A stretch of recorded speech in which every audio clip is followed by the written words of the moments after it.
അപ്പൊ ഇനി പറഞ്ഞു വരുന്ന വിഷയം എന്താണെന്ന് വെച്ചാൽ ഇപ്പോഴത്തെ ചില പാട്ടുകളെ കുറിച്ച് ചാക്യാർ നേരത്തെ പറഞ്ഞു കഴിഞ്ഞില്ലേ. ചില പാട്ടുകൾ ടി വിയിലും കാര്യങ്ങളൊക്കെ കണ്ടു കഴിഞ്ഞാൽ അങ്ങനെയാ, അവൻ എവിടെ വന്നു ഇവൻ അവിടെ നിന്നു. അർത്ഥമില്ല.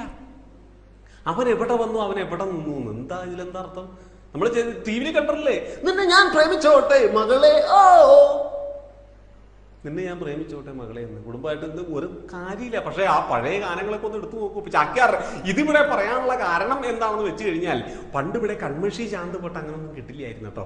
പണ്ട് എങ്ങനെയാ ഇതൊക്കെ മേടിക്കണമെന്ന് വിചാരിച്ച ഈ കല്ല് വെട്ടാൻ പോകും ആൾക്കാർ. ഇവിടെ നിന്ന് തലശ്ശേരി കണ്ണൂർ ആ ഭാഗങ്ങളിലേക്ക് കല്ല് വെട്ടാൻ പോകുമ്പോൾ അവരുടെ കയ്യിൽ പൈസ കൊടുത്തുകൂടും. അവരവിടെ നിന്ന് കൺമഷി ചാന്തൊക്കെ മേടിച്ചുകൊണ്ട് വരും. ഇത് പറഞ്ഞിട്ടുള്ളൊരു പാട്ടുണ്ട് ഇല്ലേ, നമ്മുടെ ദുബായിൽ നിന്ന് ഉള്ള സ്പ്രേ ഒക്കെ നമ്മുടെ ആൾക്കാരെ അവിടെ നിന്ന് ലീവിന് വന്ന ആൾക്കാർ ലുലു എന്നൊക്കെ, ഇത്ര ചെറിയ പണിയാണെങ്കിൽ കൂടിയും ആ ലീവിന് ഇങ്ങോട്ട് വരാൻ നേരത്തെ അവനാ പോയിട്ട് ആ ലുലു എന്നോ എവിടെ നിന്നെങ്കിലും കുറെ സ്പ്രേയും കാര്യങ്ങളും വില കുറഞ്ഞതേ ഒരു 10 ദിർഹംസിന് 16 എണ്ണം കിട്ടും. ആ സാധനം മേടിച്ചിട്ട് ബന്ധുക്കളെ പറ്റിക്കല പരിപാടി. നമുക്കാർക്കും അറിയില്ല. അറബി എഴുതി കണ്ടാൽ മതി, അയ്യോ ദുബായിൽ നിന്നുണ്ടെന്ന് സ്പ്രേയാ. സംഭവം 10 ദിർഹംസിന് 16 എണ്ണം കിട്ടുന്ന സാധനമാണ്. അതൊക്കെ ഇങ്ങനെ പൂശിക്കൊണ്ടത് ഇങ്ങനെ ഒരു നടപ്പുണ്ടാ ദുബായിൽ നിന്ന് പറഞ്ഞ ആൾക്കാരില്ലേ, ഇങ്ങനെ ഒരു നടപ്പുണ്ടാ.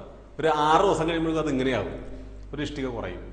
അത് കഴിഞ്ഞ് 1 മാസം കഴിയുമ്പോഴേക്കും ഇങ്ങനെയാവും. പിന്നെ സാമ്പത്തികം വന്നെ പിന്നെ എങ്ങനെയെങ്കിലും ദുബായിലേക്ക് പോയാൽ മതി എന്നുള്ള അവസ്ഥയായില്ലേ.